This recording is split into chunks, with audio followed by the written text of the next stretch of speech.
గుడారము, tent.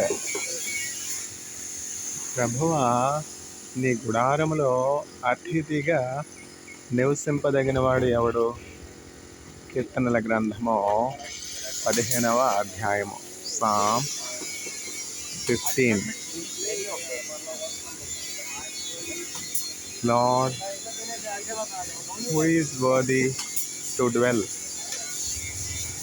in your holy tabernacle? Psalm 15:1.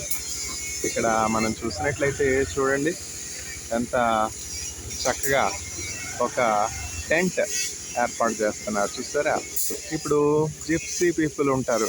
Gypsy people అంటే ఏమంటారు? జిప్సీ పీపుల్ ఏమంటాం మనం తెలుగులో? వాళ్ళు ఇట్లా చిన్న చిన్న గుడారాలు వేసుకొని ఉంటారు. స్థిరంగా ఒక చోట ఉంటుంది అనమాట. జిప్సీ పీపుల్ లాగా ఇజ్రాయేలీలు వారి ప్రయాణం అంతా కూడా 40 సంవత్సరాలు ఇట్లా గుడారాలు వేసుకునేవారు అనమాట. ఎందుకని దేవుడు వాళ్ళకి ఇట్లా నేర్పించారు అంటే, ఈ లోకంలో మన నివాసాలన్నీ కూడా అస్థిరమైనవి, అశాశ్వతమైనవి. మన శాశ్వతమైనటువంటి గుడారము పరలోకంలో ఉన్నది అని చెప్పి టెంట్స్లో ఉండడం దేవుడు ఇజ్రాయేలీలకి నేర్పించారనమాట. జిప్సీ పీపుల్ని చూస్తాం. జిప్సీ పీపుల్ని ఏమంటాం? లంబాడోళ్ళ. నియాస, అడియాస, లంబాడోళ్ళ, రామదాస అని జానకమ్మ గారు తెలుగులో పాడినటువంటి ప్లేబ్యాక్ సింగింగ్ ఫస్ట్ సాంగ్ అనమాట. నియాస, అడియాస, చేజారే మణిపూస, బ్రతికంతా అమావాస, గుండెల్లో గుణపాలు గుచ్చారా నీవారు అని చెప్పి జానక్ గారు పాడిన పాట ఉంది కదా. ఆ లంబాడోళ్ళు ఇట్లా చిన్న చిన్న గుడారాలు వేసుకుని ఉంటారనమాట. అట్లా దేవుడు ఇజ్రాయేలీలకు గుడారాల్లో ఉండడం నేర్పించారు. ఇక్కడ ఎంత కష్టపడి పనిచేస్తున్నారో చూడండి. ఎంత స్కిల్, ఎంత టాలెంట్ దేవుడు వీళ్ళకి ఇచ్చారు. ఎంతో కష్టపడి రాత్రి అనక పగలనక కష్టపడి పనిచేస్తున్నారు. కార్పెంటరీ వర్క్, తర్వాత మెటల్ వర్కింగు, తర్వాత అనేకమైనటువంటి డిఫరెంట్ మెటీరియల్స్తో పనిచేయడం, ఎలక్ట్రికల్ వర్కింగ్, ఎంత స్కిల్ దేవుడు మానవులకి ఇచ్చారు. అందుకే ఇండియన్స్ అంటే ప్రపంచంలో ఉన్న దేశాలందరికీ కూడా చాలా గౌరవం. ఇండియన్స్కి ప్రతి దేశంలో కూడా వెల్కమ్ అనమాట. చైనా కానీ, ఇజ్రాయెల్ కానీ, యూరోపియన్ కంట్రీస్ కానీ, అమెరికా కానీ. అసలు అమెరికాలో ఉన్న ప్రొఫెషనల్స్ని మనం తీసుకున్నట్లయితే అధిక శాతం ప్రొఫెషనల్స్ ఇండియన్సే కదా. కంప్యూటర్స్ తీసుకుందాం, సాఫ్ట్వేర్ తీసుకుందాం. సాఫ్ట్వేర్లో టాప్ ప్రొఫెషనల్స్ ఎవరు? సుందర్ పిచాయ్, గూగుల్. తర్వాత సుందర్ పిచాయ్, ఇంకొక ఆయన ఎవరు? సత్య నాదెళ్ళ. వీళ్ళందరూ కూడా ఇండియన్సే కదా. చూడండి ఎంత కష్టపడి పని చేస్తున్నారు. బయట దేశాలతో కంపేర్ చేస్తే మన వాళ్ళకి వచ్చే రెమ్యూనరేషను ఇవన్నీ కూడా చాలా తక్కువ. ఎందుకంటే ఇండియాలో గ్రోత్, అభివృద్ధి యొక్క ఫలం సామాన్యుల దగ్గరికి వెళ్ళట్లేదు. మోదీ గారు ఒక్కళ్ళు కరప్షన్ ఫ్రీ గవర్నెన్స్ ఎట్లా ఇవ్వగలరు? మోదీ గారు ఒక్కళ్ళు క్వశ్చన్ పేపర్ లీక్ అవ్వకుండా ఎట్లా చేయగలరు? ఇంత పెద్ద దేశానికి ఒక నేషనల్ టెస్ట్ కండక్ట్ చేయడం అంటే ఈజీయా? ఇంత పెద్ద దేశానికి ఎలక్షన్స్ కండక్ట్ చేయడం అంటే ఈజీయా? అది దానికోసం దేవుని జ్ఞానం అవసరం. సొలొమోను చెప్తా ఉన్నాడు. సొలొమోను ఏమంటా ఉన్నాడు? ప్రభా, నేను బాలుడును, నాకు ఇంత గొప్ప జనాన్ని, నీ జనాన్ని పరిపాలించడానికి జ్ఞానం సరిపోదు. ఇండియాతో కంపేర్ చేస్తే ఇజ్రాయేలీలు ఎంత చెప్పండి? చెన్నై కంటే 3.7 టైమ్స్ పెద్ద భూభాగం, అంతేగా.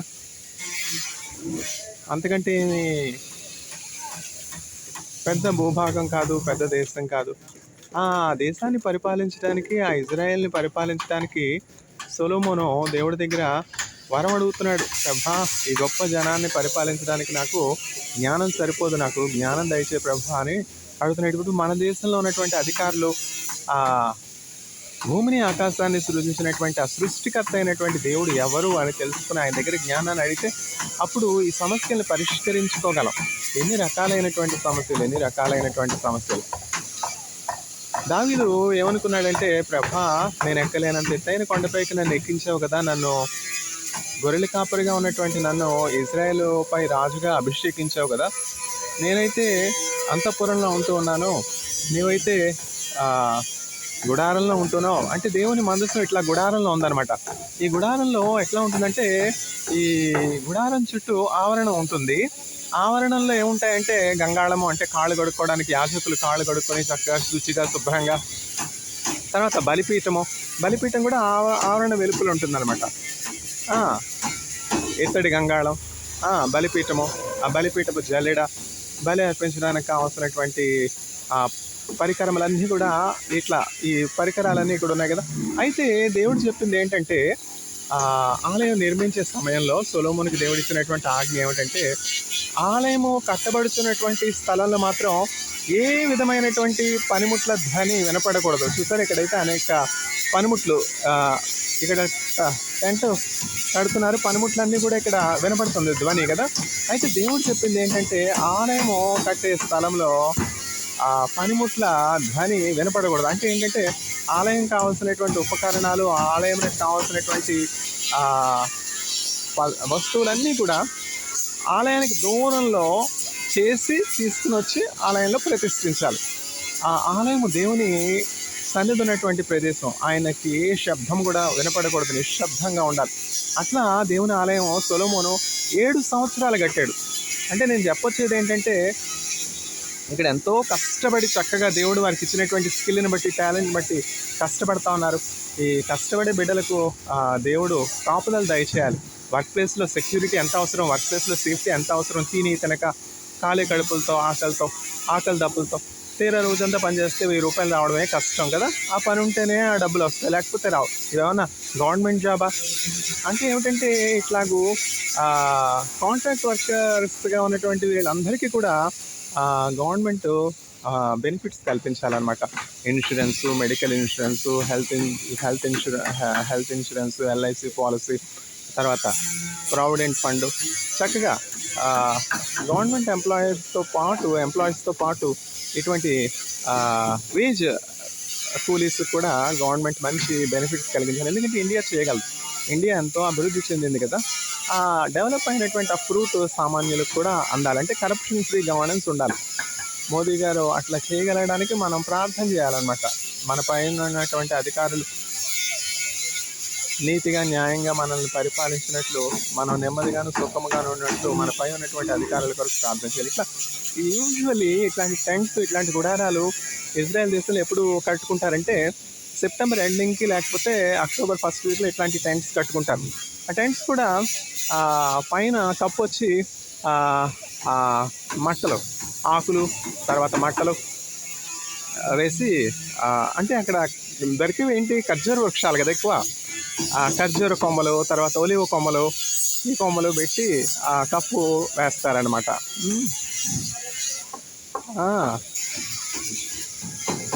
దేవుడు ఇక్కడ పనిచేసే పని వారందరినీ దీవించి బలపరిచి వారి ప్రతి అవసరత తీర్చింది. ఎంత స్కిల్ ఇచ్చారు, ఎంత తలాంత్ ఇచ్చారు చూడండి. నిన్న రాత్రి ప్రారంభించారు, ఆల్మోస్ట్ అవుటర్ స్ట్రక్చర్ అంతా కూడా ఇప్పుడు కంప్లీట్ అయిపోయింది. రాత్రంతా పనిచేశారు, రాత్రంతా కష్టపడి పనిచేస్తున్నారు. ఎంతమంది డే అండ్ నైట్ మన ఇండియాలో టైంతో పని లేకుండా, రాత్రి పని లేకుండా ఎంత కష్టపడి పనిచేస్తున్నారు. డబ్బుల కోసం కదా, జీవనోపాధి కోసం. వాళ్ళని చూస్తే నాకే ఎంతో జాలేస్తుంది. వాళ్ళని చూస్తే నాకు ఈ పాట జ్ఞాపకం వస్తుంది అనమాట. మాసిలమణి గారు రాశారు. నడిపించు నానావా నడి సాంద్రమున దేవా నవజీవన మార్గమున నా జన్మ తరింపా నడిపించు నానావా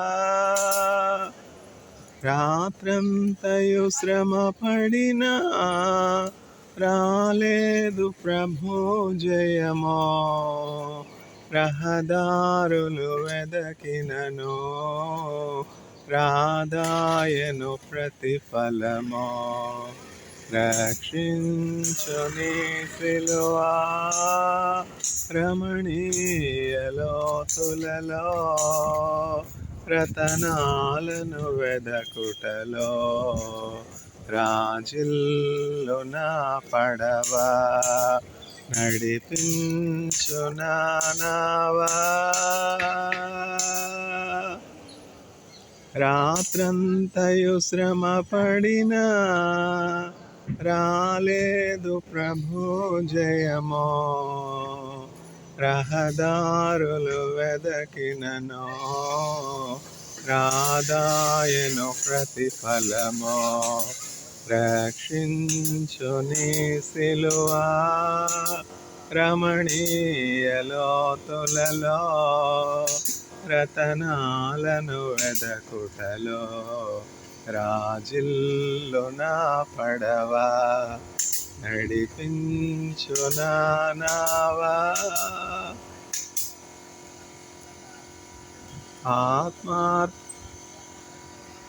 ஆத்மார்த்த சார் கன்ஸ்ட்ரக்ஷன் எங்களுக்கு நான் ரீசர்ச் சார் மாடல்ஸ் ஏதாவது கன்ஸ்ட்ரக்ட் பண்ணுறதுக்கு எங்கள் ஸ்டூடெண்ட்ஸை காட்டுறது நான் ஐஐடி அலுமினை சார் நான் சவிதா மெடிக்கல் காலேஜில் அட்ஜங்க்ட் ஃபேக்கல்ட்டியாக ஒர்க் பண்ணிகிட்ருக்கேன் இந்த கன்ஸ்ட்ரக்ஷன்ஸ் வந்து எங்கள் ஸ்டூடெண்ட்ஸை காட்டுறதுக்கு இப்போ இங்கே என்ன இங்கே ஐஐடி நான் அலுமினை சார் நான் லைப்ரரியில் வேலை செஞ்சுட்ருக்கேன் அதனால லைப்ரரியில் பேப்பர்ஸ் லைப்ரரியில் ஒர்க் ஆமாம் ஆமாம் ஆமாம் என்ன ஒர்க் பண்ணுறீங்க? நான் வந்து புக்ஸ் எழுதுறது பேப்பர்ஸ் எழுதுறது நம்ம ஐஐடியில் ஆமாம் அந்த கார்டு என்ன இருக்குது சார் இருக்குது கார்டு ஷூர் ஆனால் வீடியோ எடுக்கக்கூடாது. ஷூர் சார் கண்டிப்பாக எனக்கு அப்படி எதனா வீடியோ எடுக்கணும்